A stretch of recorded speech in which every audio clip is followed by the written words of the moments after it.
all so much for joining us this evening. Tonight, we are gathered here for a celebration of the creative power of the arts and the humanities and design, and for what these fields do in our communities. My name is Sophia Acord. I am the acting director of the Center for the Humanities in the Public Sphere, who's pleased to be one of the partners bringing this conversation to you this evening. Now, why this focus on the arts, humanities, and design in the midst of all of the rich fields and disciplines that we have at the University of Florida? Well, these fields communicate and study the human experience, the values of being human, what it means in our life, and how we might connect to the lives and meanings of others. And these fields give us the skills and the methods by which we can work together to understand each other and thus transform our communities. Now, we are very honored and pleased to have with us tonight Timothy Eatman and Scott Peters, who are the co-directors of an organization called Imagining America.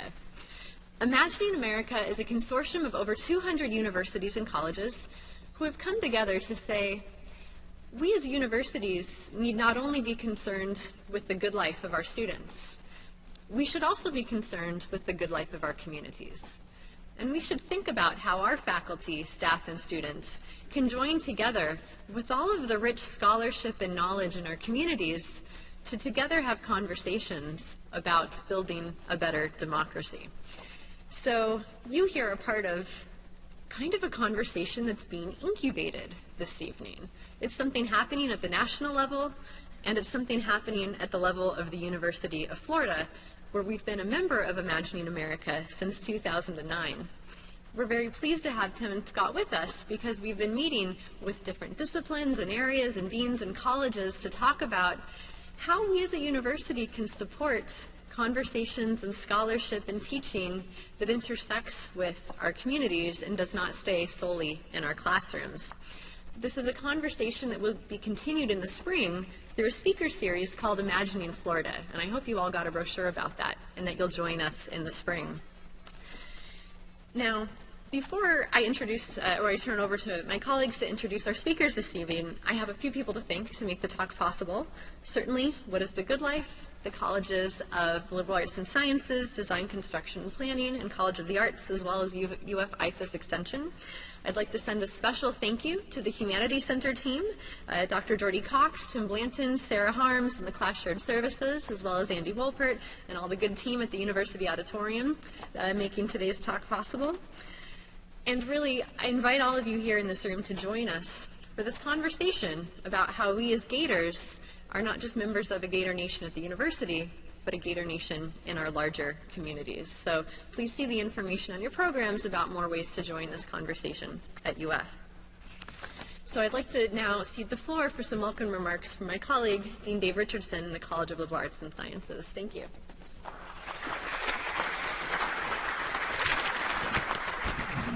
Thank you, Sophia. I appreciate that. So tonight, I would like to just say a few words about the College of Liberal Arts and Sciences. After me, Nick Place, Dean Place, will also give you a few remarks about his own area. I'd also like to acknowledge Dean Lavelli, who is in the audience tonight from College of the Arts, and also Dean Silver. I don't know if Chris is here this evening, but they too have helped sponsor and support this effort this evening. So, wow, the performance we just saw was very powerful, and I think I will tell you that that is very much in the liberal arts tradition of communicating in many different ways. So what is liberal arts all about? Liberal arts is an education for a free person in a free society. It's about an education in the context of liberty.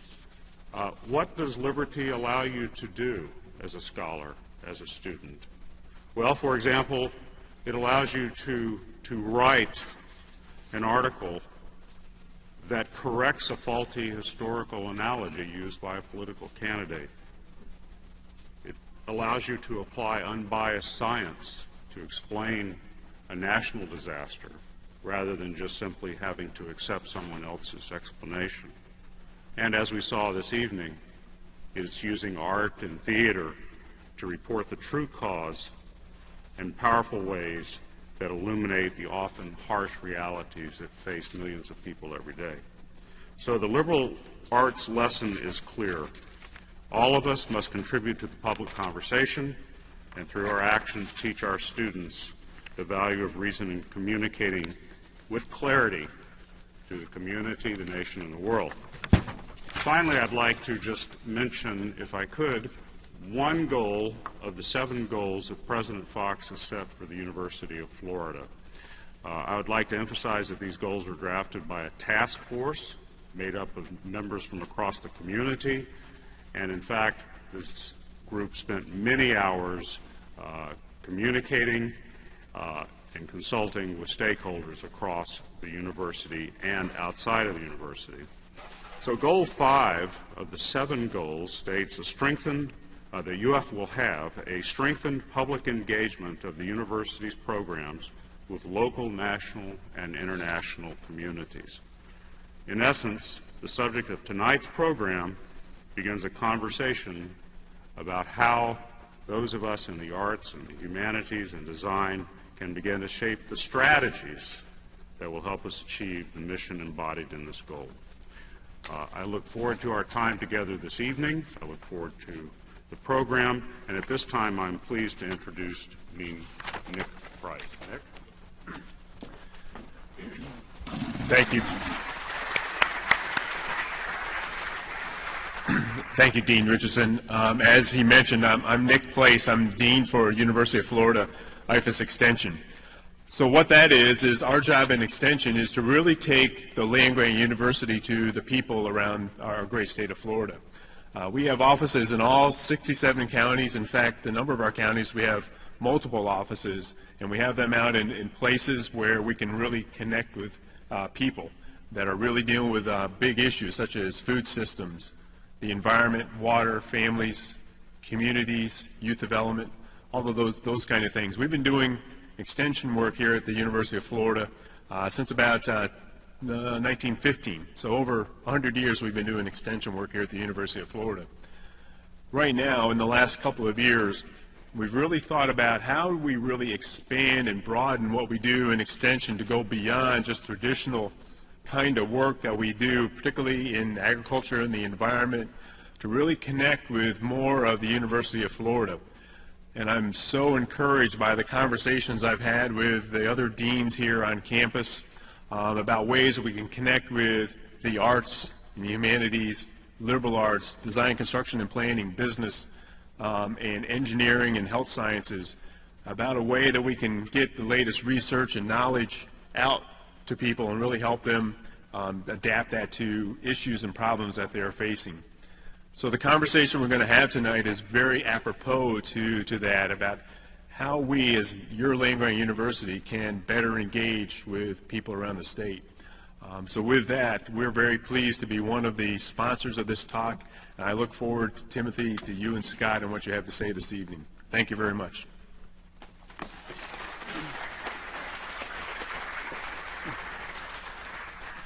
Good evening. I'm Mike Spranger. I'm a professor and community development specialist in the Department of Family, Youth, and Community Sciences. I have the opportunity to teach a course in community and civic engagement and do what Dr. Place and work with communities around the state to address what I call these wicked, vexing problems that take interdisciplinary connections. And I've been working with my colleague here, Sophia, how do we bridge and bring the arts and humanities and sciences together to deal with these problems. And I have the opportunity to introduce our 2 speakers to give you a little bit of the academic background on each of them. So bear with me. Timothy Eatman, he's an educational sociologist and professor of higher education at Syracuse University, where he's expanded the consortium's research enterprise, serving from 2005 to 2012 as the director of research. His work examines diversity and full participation in higher education and how we can draw on cultural models of organizing to support engaged scholarship on higher education. His work's been published in a number of journals, looking at equal education, diversity, democracy, liberal education, the Huffington Post. He's been a writer. He has a PhD in Education Policy Studies at the University of Illinois at Urbana-Champaign, master's degree in College Student Development from Howard University, and a bachelor's degree in Early Childhood Development at Pace University. He's the recipient of the 2012 Early Career Research Award from the International Research Association for Service Learning and Community Engagement, and a visiting fellow for the New England Resource Center for Higher Education, and regularly serves as a faculty member for the Association of American Colleges and Universities Summer Institutes on High Impact Practices. Scott Peters is a professor in the Department of Development Sociology at Cornell University, where his research program centers on a critical study of the social, cultural, and political dimensions of higher education's off-campus engagement work.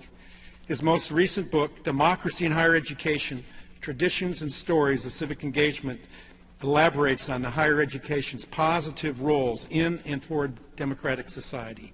He's an internationally recognized scholar. He's designed and pursued independent research projects with support from the U.S. Department of Agriculture and the Kettering Foundation. He's part of a leadership team on a 5-year national initiative called Food Dignity Action Research for Engaging Food Insecure Communities in Universities in Building Sustainable Community Food Systems.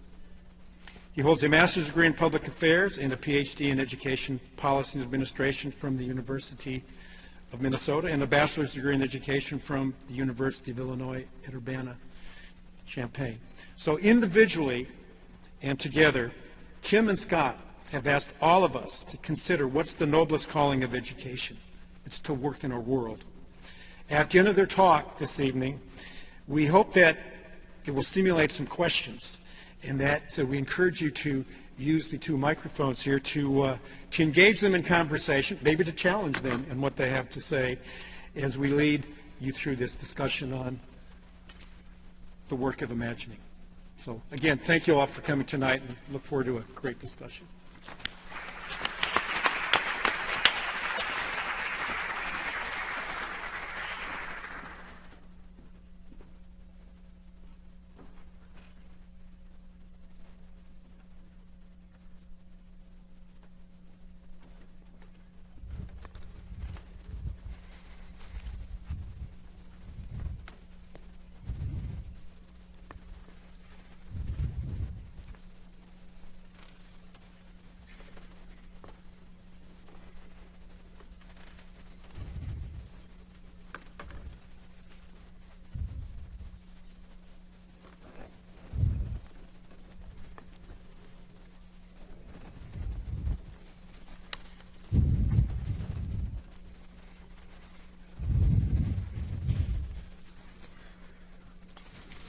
Labor.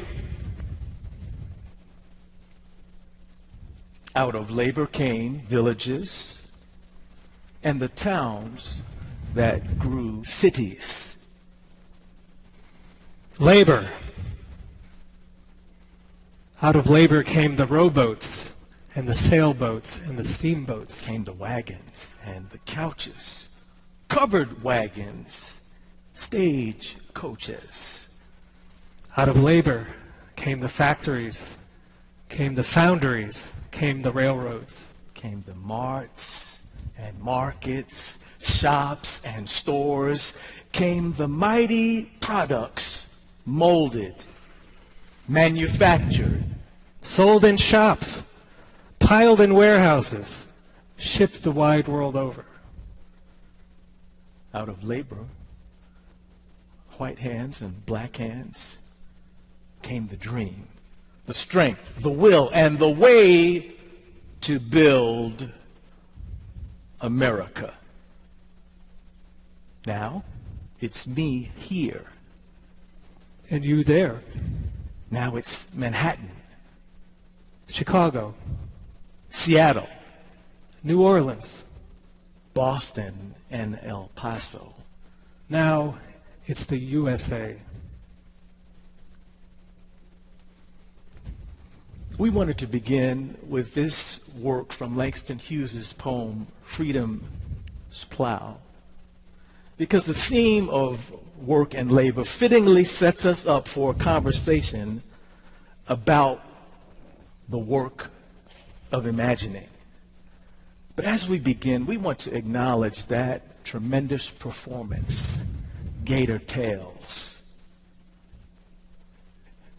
and acknowledge what it has meant to hear stories. Because in this presentation, we're going to be talking about the power of stories and how that relates to the work of imagining. We cannot say enough how grateful we are to the Center for Humanities in the Public Square, IUF 1000, What is the Good Life, the College of Liberal Arts and Sciences, College of the Arts, and College of Design and Construction and Planning. And of course, we want to thank the wonderful team that have organized this event and has been working so hard here. Dr. Sophia Acord, Dr. Jordana Cox, Professor Mike Spranger, and Ms. Sarah Harms. Thank you very much. We have been well received. So these colleagues started us off with a visit to Lachua Trail. And we spotted some gator tails out there. And we're from up south, so that was a bit of an experience for us, beautiful and enjoyable, although we were not sure if there was some hidden message there about our visit. But it was really beautiful to be in that space. We also want to thank the students and faculty and staff that met with us today, some of who are here this evening. This is a picture of Langston Hughes as he's being interrogated by members of the House Committee on Un-American Activities in 1953. And as we go through this time together, we want to ask that you would join us and be in conversation with us. IAA is not a typical higher education consortium, and we wish to encourage a non-typical approach in this time together. So go ahead and connect with us through social media by tweeting or hitting Instagram or Facebook or other social media that you use to be in conversation with us about this topic. So we just wanted to know, while we were walking over here tonight, we happened to walk by how the work of imagination is actually inscribed in a plaque here at the University of Florida. This was amazing to see as we were walking to campus. Just read the first paragraph of what we just saw literally half an hour ago. Our state and nation will always need men and women who perform justly, skillfully, and wisely. To train youth thusly is the task and the challenge of education. And for education to attain this goal is to arouse the admiration and the imagination of the people.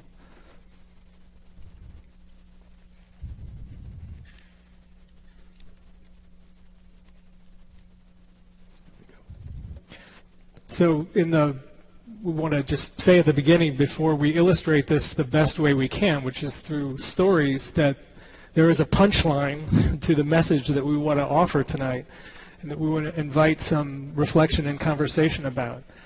And that is that pursuing democratic ideals in difficult times calls on us to engage in the work of imagining by tapping the power of arts, humanities, and design thinking. Some of you may be familiar with the Universal Declaration of Human Rights. Article 27 of that declaration points to the importance of the power of the cultural disciplines. Everyone has the right to freely participate in the cultural life of the community, to enjoy the arts, and to share in scientific advancement and its benefits. And Section 2 of that, everyone has the right to the protection of the moral and material interests resulting from any scientific, literary, or artistic production of which he is the author. Those of us in the cultural disciplines that are working through Imagining America are really animated about this principle as codified in this Universal Declaration. But plaques and declarations don't do the work of imagination. They don't do the work of imagining. We have to be in relationship. We have to create spaces. We have to create opportunities to engage in that work. So we have to create Imagining America. And we believe that IA is really about creating spaces where spirits and hearts meet minds for deep, impactful, sustained knowledge creation and healing. The IA story begins in 1999 with the establishment of the White House Millennium Council, an executive order of Bill Clinton, and a commitment among about 20 higher education institutions led by presidents who had visions about the power of the cultural disciplines as it manifests in the career aspirations of students, even in a neoliberal technocratic environment. This was a time when community engagement entities were proliferating around American higher education. But the humanities and arts and design fields were invisible in the agenda of those programs. Also, the actual artifacts, the scholarship that was created by publicly engaged scholars was often illegible. It's hard to count some of the work in traditional ways that engaged English professors do or engaged designers, right? We'll talk in a minute about the importance of, articles and books, but understanding that knowledge creation happens in so many more ways than that. So IA also is about making the work in the humanities, arts, and design legible. And then also, we believe it's just illogical to think that knowledge lives on the campus or at the university, especially when there's so many urgent, pressing problems. I received this excerpt from an email from a graduate student in my inbox not too long ago. He says, I'm working on a dissertation in modernist literature and American philosophy and teaching classes like Love in World Literature and American Identity in the World. I know that such classes, as well as my own project, speak to all of us on a human level. But increasingly, I find the university is no place for humanity. Oh, Dr. Eatman, that was just one lone graduate student somewhere. No. We have other examples, and our national network of graduate students say stuff like they are feeling starved to do engaged work. We know that the crisis is very real. In Syracuse, we have the unfortunate distinction of having the highest poverty concentration among blacks and Hispanics, as reported in a September article of the Syracuse Post-Standard. And by the way, Syracuse University is just adjacent to those communities. And so we've got some work to do with respect to the urgency here. So we're sliding our way into stories here, which is really where the meaning of what we're talking about, of what we're working on, comes to life. But one of the ways we understand Imagining America is that it comes from a melding of love and anger. So what Tim just showed you about Syracuse is really a source of deep, deep anger for a lot of folks. And a source of deep, deep love to care about that kind of situation and to work on it. One of the ways of understanding what this Imagining America thing is about is it's about scholars in lots of fields, not just arts, humanities, and design, hungering for a meaningful public life. A way to be fully human as scholars. To not be bracketed off as just a technician. Or just a narrow thinker, a narrow specialist. To be fully human, to bring their humanity into the academy and into the community and into the world. But we wanted to mention before we went further that we think about that second word in our name, America, as a troubled word, a troubling word. America sounds very provincial in a globalized world. America and its history, as our opening performance made quite poignantly clear, has a lot of trouble in A it. lot of trouble. So we come back to Langston Hughes for a reflection of the way we think about America. He wrote a beautiful poem called Freedom's Plow.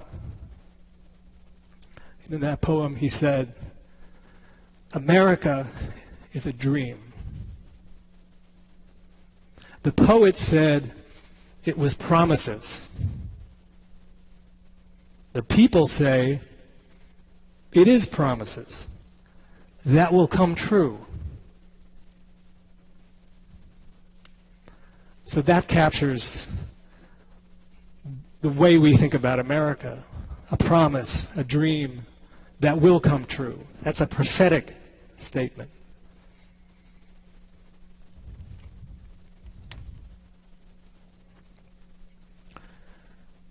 So Langston Hughes also wrote and talked about what happens when promises and dreams are deferred. Right. What happens to a dream deferred? Does it dry up like a raisin in the sun or fester like a sore and then run? Does it stink like rotten meat or crust and sugar over like a syrupy sweet? Maybe it just sags like a heavy load. Or does it explode?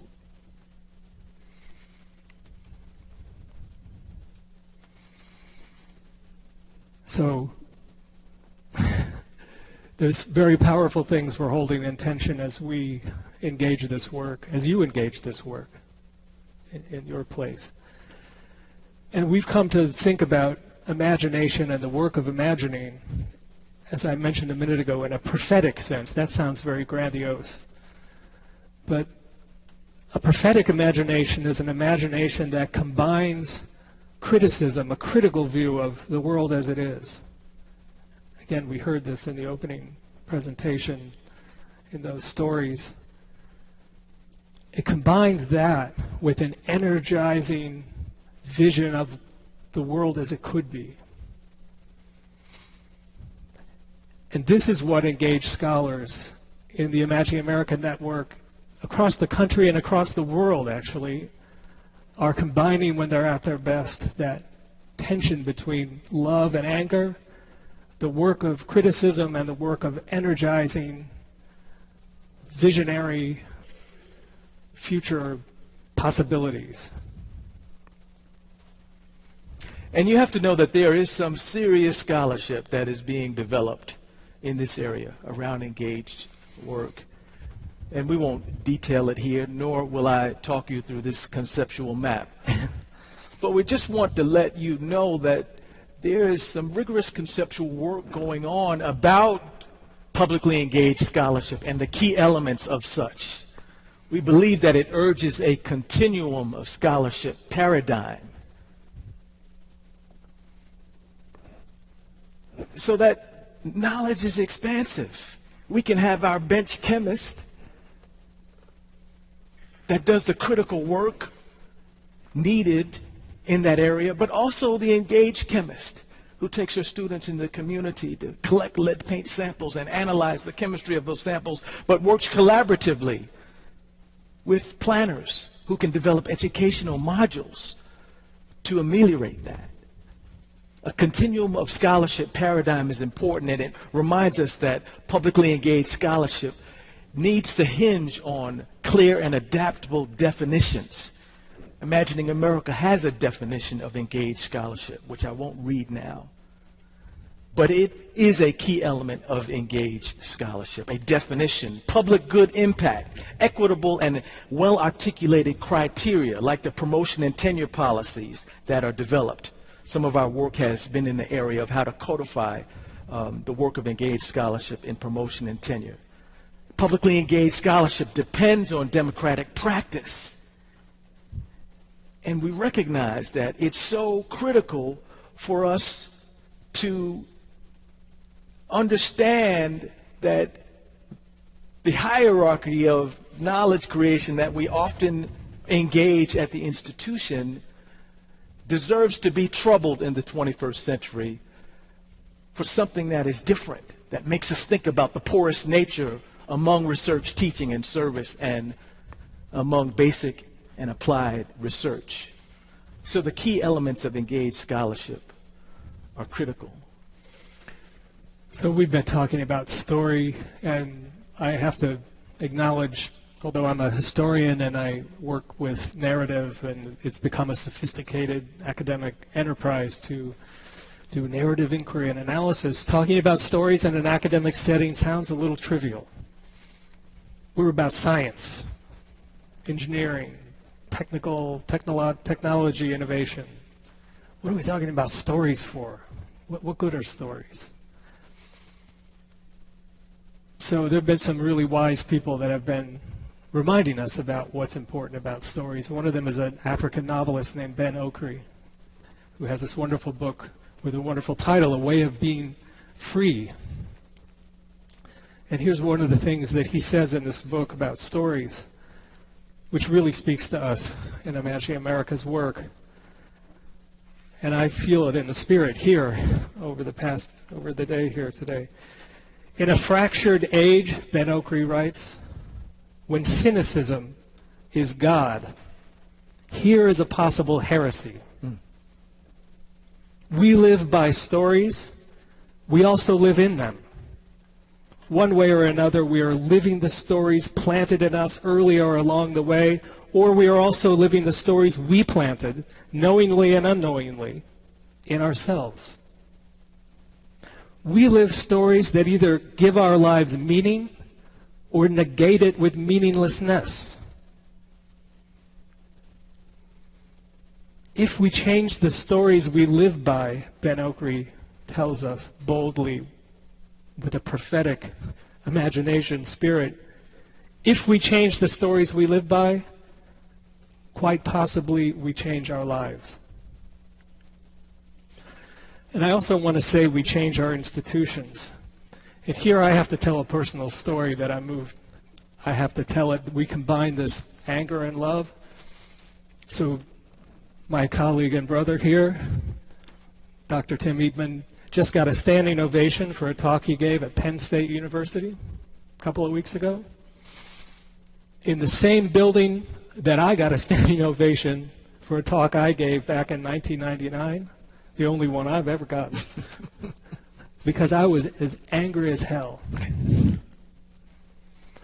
So at that conference that I was speaking at, there were some people giving a presentation about whether or not the land-grant university's cooperative extension work could survive into the 21st century.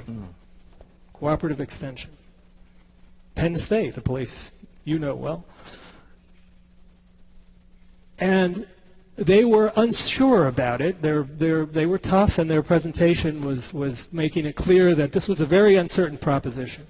But they said there was one way it could survive in the 21st century. And that is if the people of land-grant universities, places like the University of Florida, realize that they must not ask their customers to do anything more strenuous than the click of a mouse.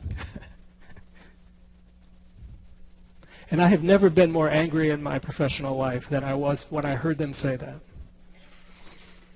And if you think about Ben Okri and what he just communicated to us, there is a story reflected in what they were saying, and my sympathies with where they were coming from. But that story is a story that positions the people of the United States as customers of the university. Right.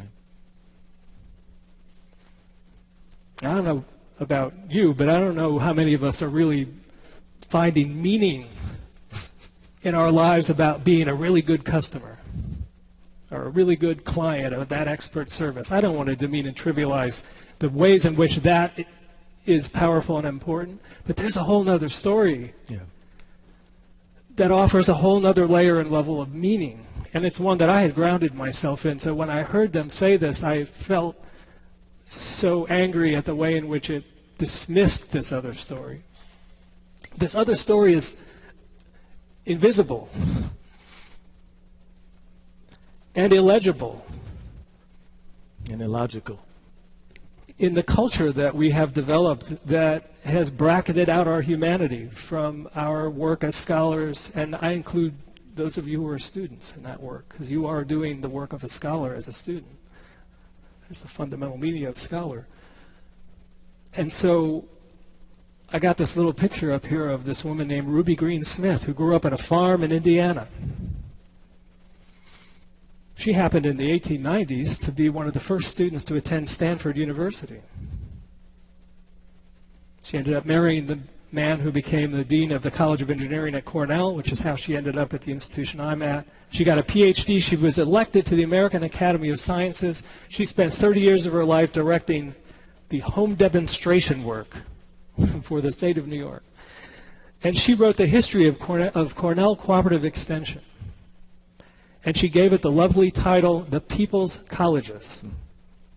There's a whole story behind that phrase that has resonance. And my favorite passage from her book brings to life the spirit that I think Imagining America embodies and taps into, which is not something that's been invented since 1999. It didn't get invented by the Clinton administration or the University of Michigan. It's in the spirit of this country and beyond. So here's what she said in a challenging language. This is in 1949 that she wrote this paragraph. I know some of you don't know what extension is. I hope you'll find out. But it's in every county in this state and in every state across the country, offices connecting the university to communities. Here's what she said speaking about extension workers. Extension workers need to have faith in spiritual values and to recognize the human relationships that contribute to what the ancient Greeks called the good life. They should believe that the kind of homes, farms, and industries which are the goals of the Extension Service, man cannot live by bread alone. That it is not enough for people to have food, shelter, and clothing. That they aspire also to find appreciation, respect for individuality and human dignity, affection, ideals, and opportunities.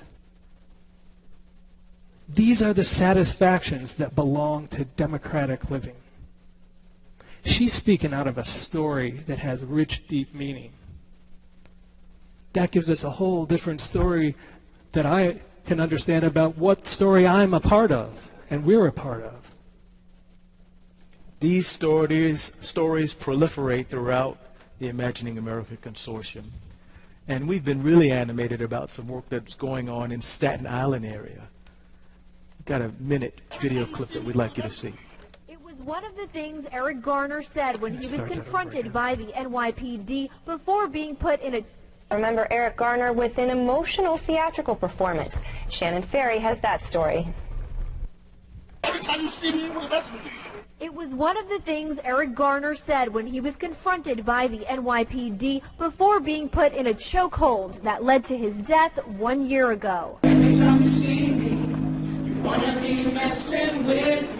The Sound of Port Richmond Community Theater Group, in its third year, used those words in a performance in Garner's honor. They say instead of protesting or marching, their show, Every Time You See Me, is a unique way to show solidarity with Garner. Wagner College oversees the group. Rather than what we've picked up on nationally, which has its own place, of course, an expression of solidarity, I can't breathe.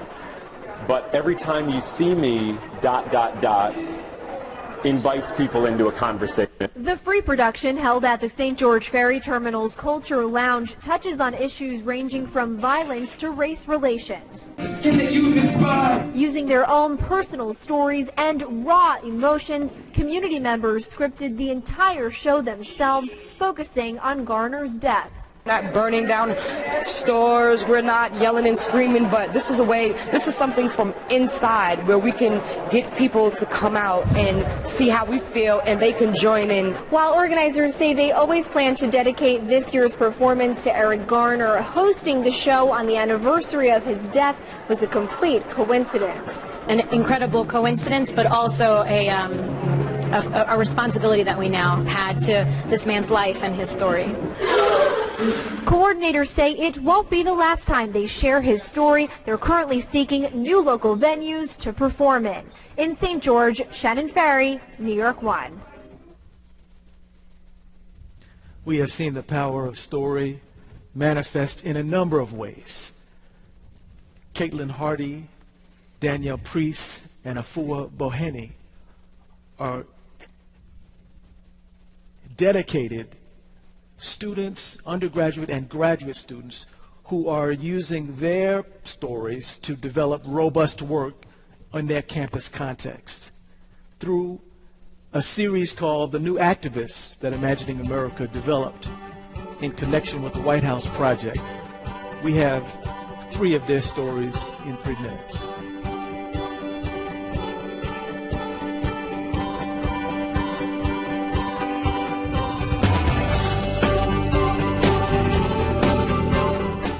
During the fall of my sophomore year, I started having grand mal seizures out of the blue.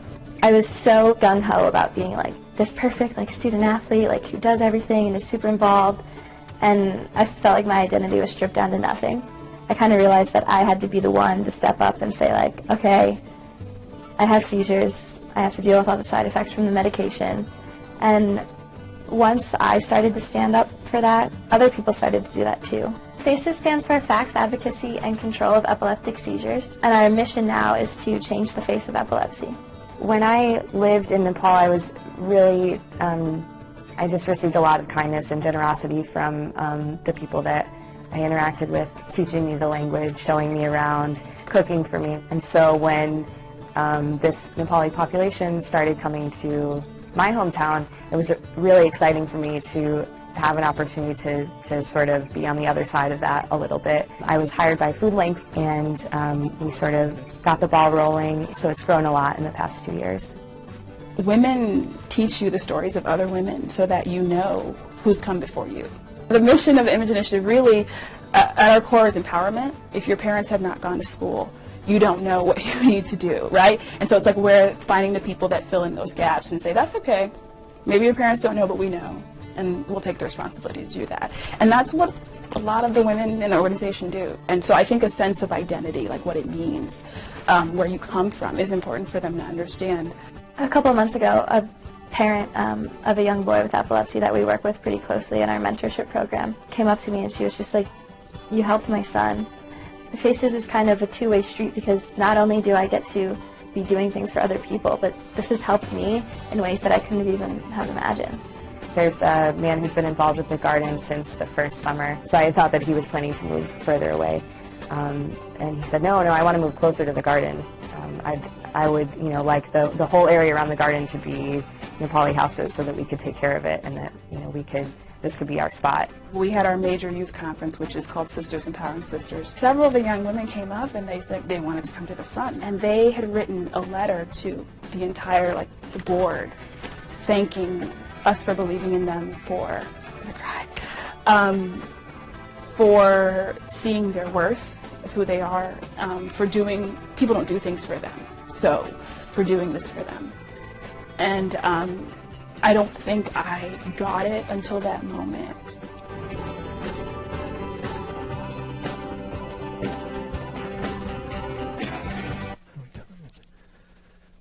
So,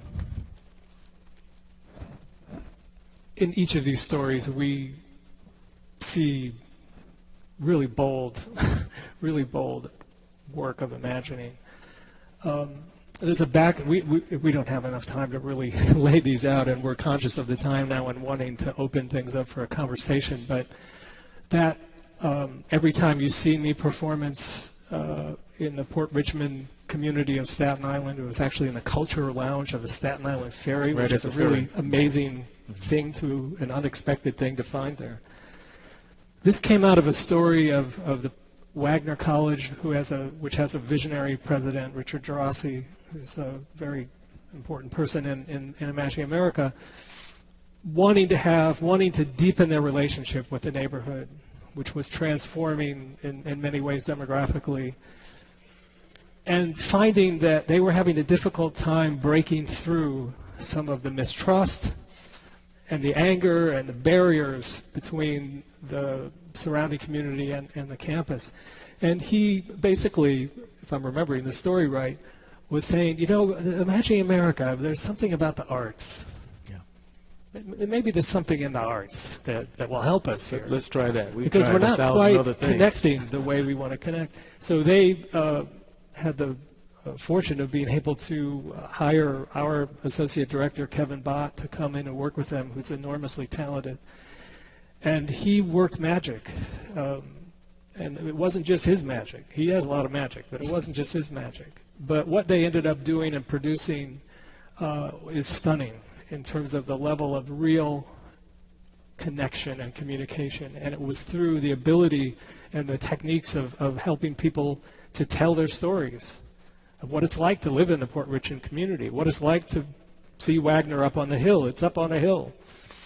And what it's like to be on that campus surrounded by that neighborhood and community. And they've now produced a couple of different performances, and it's just been hugely transformative and powerful. It's just, we know that the work of imagining in difficult times, we know that the pursuit of democratic ideals in difficult times calls on us to engage in the work of imagining, tapping on the power of arts, humanities, design thinking because of those stories, not because of some academic theory by itself. In fact, these stories are helping us to build theory, to build better knowledge and understanding about the way these things work.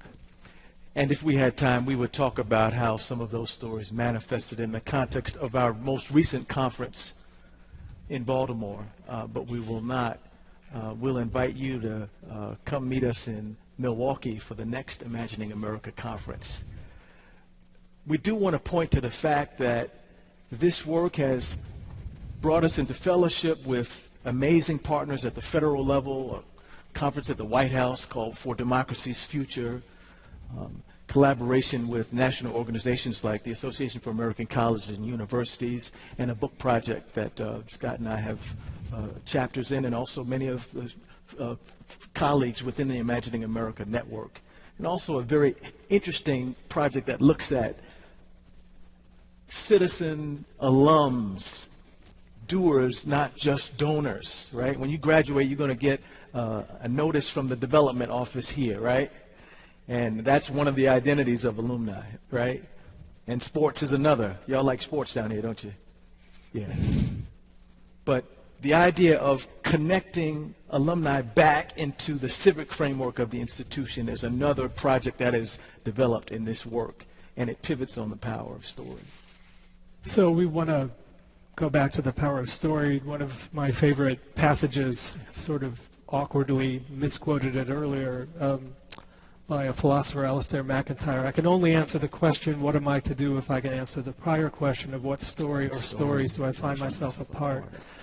So this is really important for all of us who want to be agents of change in the public world, enter the public world.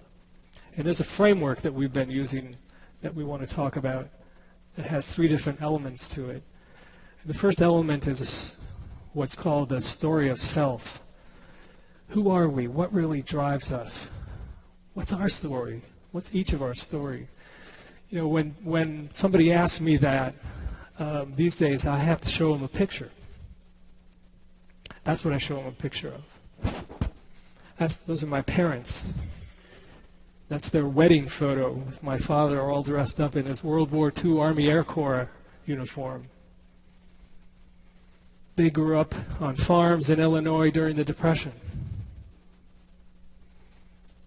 There's a lot of meaning in their stories, in their lives, that drives me both with anger and love. So my story of self that I need to be grounded in, the answer to the why am I interested in being engaged in this difficult work, comes from them. And here you see Bishop and Mrs. Charles Eatman this year, January 30th, at their 50th wedding anniversary. And my story of self is really grounded in community development through the ministry and having a school that was founded at the church, being one of 5 graduates, 5, 1, 2, 3, 4, 5, at this institution that was designed to touch the needs, the educational needs of students in the Harlem community. we move from this story of self to the story of us in the framework. So when we are engaged in public life and public work, we're grounded in that sense of who we are, what our story is, what propels us and guides us, what we believe in, what we value, what moves us. But we need to know, who are we together, not just who are we individually. What's our story? Our commitment to be co-directors of a national consortium is an expression of our story of us, to develop a model for collaborative leadership within the cultural disciplines and within American higher education. And we are excited about the work that we are developing together to manifest that story of us. You can't look at us and tell it, but we both have the same birthday, actually, December 28th. So this story of us, too, when I read that quote from Ruby Green Smith, I just love that name.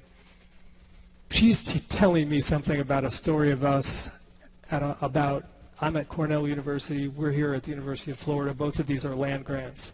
Our story of us, who are we? Part of that story is that voice of Ruby Green Smith and many, many other women and men we could quote who are talking about the need to be grounded in spiritual values.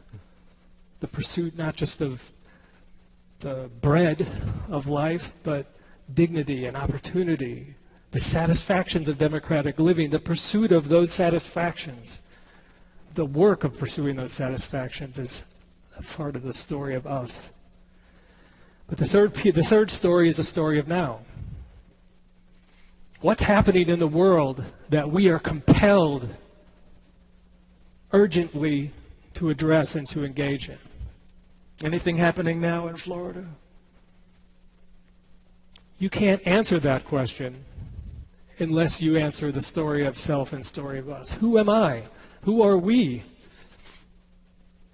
That's the way we understand how we should be engaged in the issues that are confronting us and facing us.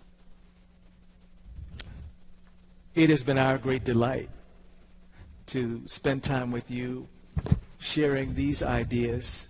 And I'm not sure what the timing looks like, but I hope we have time for maybe some reactions or comments or questions, and we'd be delighted to engage you at this time.